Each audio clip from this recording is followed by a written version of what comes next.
हाय, मैं हूँ सीमा गोयल और आपका स्वागत है दिल गार्डन में। आज हम तुलसा जी के पौधे के बारे में बात करेंगे। देखिए, तुलसा जी ये राम तुलसी है और काफ़ी हरी भरी नज़र आ रही है। और इसको हरा भरा रखने के लिए क्या क्या उपाय करना चाहिए, उस सब के बारे में आज मैं आपको बताने वाली हूँ।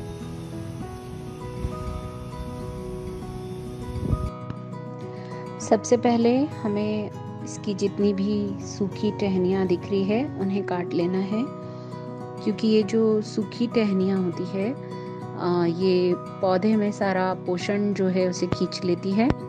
साथ ही इसके ऊपर जो ये फल लगे हुए हैं जिन्हें हम मंजरी भी कहते हैं, ये मंजरी भी हमें कैंची से कट कर लेना है, क्योंकि ये फल जो हैं मंजरी ये भी बहुत पोषण खींचते हैं। ये मंजरी हम काट के इसे अपनी चाय में यूज़ में ले सकते हैं। इसकी चाय बहुत अच्छी बनती है। तुलसी के पत्तों और इस मंजरी की जो हम चाय बनाते हैं वो हमें कफ एंड कोल्ड में भी बहुत आराम देती है। और तुलसी का सिर्फ ये मेडिसिनल यूज़ ही नहीं है, तुलसी का पौराणिक महत्व भी बहुत है। तुलसी के पत्तों को पंचामृत में भी डालकर भगवान को भोग लगाया जाता है। तुलसी की कहानी तो आप लोगों ने सुनी हुई है। साथ ही अगर हम तुलसा जी के पौधे में एक शालिग्राम रख देते हैं तो तुलसा जी का महत्व और बढ़ जाता है। तुलसा जी का वास्तुशास्त्र में भी बहुत महत्व है। तुलसी को यदि हम पूर्व दिशा में रखेंगे तो पूर्व दिशा भगवान की दिशा है, वायु तत्व की दिशा है और हरे रंग को भी रिप्रेजेंट करती है। और तुलसी के पत्तों का रंग भी हरा होता है। मैंने इसे हरे रंग के कैरेट में ही लगाया है। और इस तरह से तुलसी जो है वह बहुत ही शुभ फलदायी होती है और यह बीमारियों को दूर करने में भी सहायक सिद्ध हुई है। देखिए, तुलसा जी के जो कैरेट है उसमें नीचे यहाँ पे कुछ पत्ते जमा हो गए हैं, जिन्हें हम हाथों से निकाल कर फेंक देंगे। और जितना भी कचरा वगैरह है उसे हमने इस तरह से हाथों से निकाल कर फेंक देना है, क्योंकि ये जो पत्ते होते हैं अगर ये बारिश के पहले हमने इन्हें नहीं हटाया तो इनमें फंगस लगने का डर रहता है। और फिर भी अगर फंगस लग जाता है तो हमें नीम खली खाद का उपयोग करना है।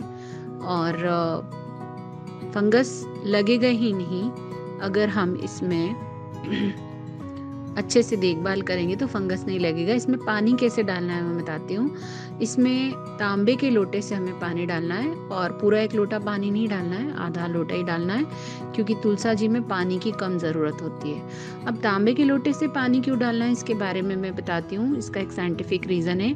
तांबे के लोटे में रखा पानी है वो अल्कलाइन होता है और अल्कलाइन पानी पौधों के लिए बहुत लाभदायक होता है, तो इसलिए हमें तांबे के लोटे से जल चढ़ाना है। इससे तुलसी को पोषण मिलेगा। देखिए, मेरी ये जो तुलसी है ये आगे की तरफ झुक रही है, तो मैं इसमें एक जो पूजा की का धागा होता है जिसे हम मोली कहते हैं, इस मोली से हम इस तरह से तुलसा जी को बांध देंगे तो वो सारा जो उसका पौधे का झुकाव है वो ठीक हो जाएगा और पौधा एक अच्छा शेप ले लेगा। ये वैसे भी हम पूजा में यूज़ करते हैं, तो इससे बांधना अच्छा ही होगा और पौधे को एक सपोर्ट मिल जाएगा और बेतरतीब नहीं लगेगा पौधा। तो पूजा की मौली का यूज़ हमें करना है पौधे को सही ढंग से आकार और शेप देने के लिए। थोड़ी कुछ और मुझे मंजरी नज़र आ रही है, इसे मैं कैंची से कट कर लेती हूँ और इन्हें निकाल कर मैं अलग रख लूँगी। इन्हीं से हम फिर वापस नए पौधे तैयार कर सकते हैं। ये जो मंजरी है हम इसे किसी और पॉट में अगर डालेंगे चूरा करके तो उनसे वापस नए तुलसी के पौधे उग जाएंगे।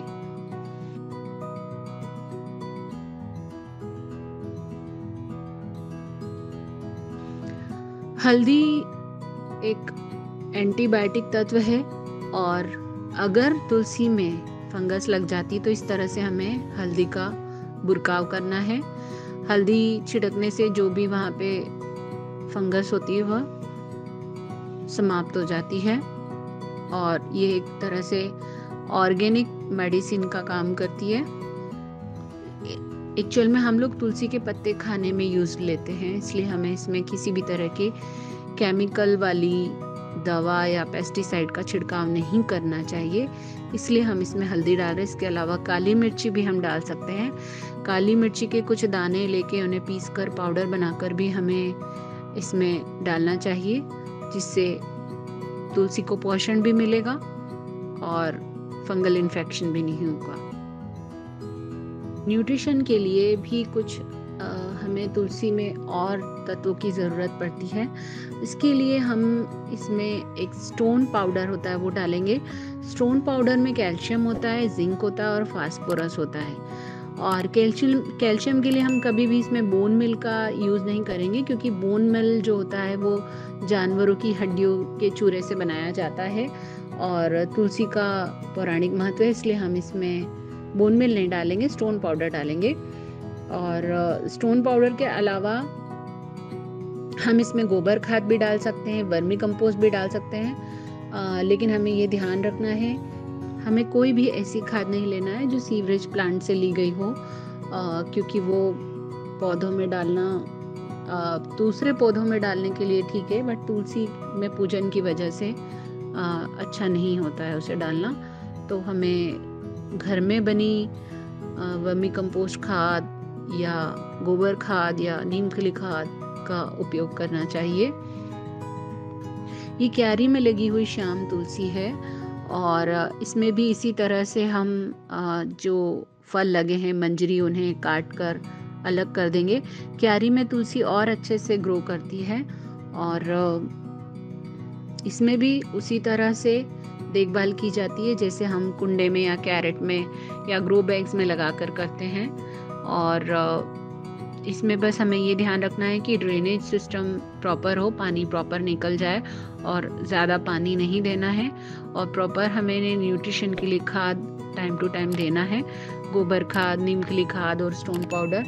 तो हमारी तुलसी बहुत अच्छी ग्रो करेगी। और सिर्फ तुलसी ही नहीं, सभी पौधों के लिए कहा जाता है कि उनकी जितनी देखभाल की जाए वो उतना अच्छे से ग्रो करते हैं। पौधे बच्चों की तरह होते हैं और उनकी हमें बच्चों की तरह ही केयर करनी पड़ती है, और अगर हम बच्चों की तरह केयर करेंगे तो पौधे कभी भी नहीं मरेंगे।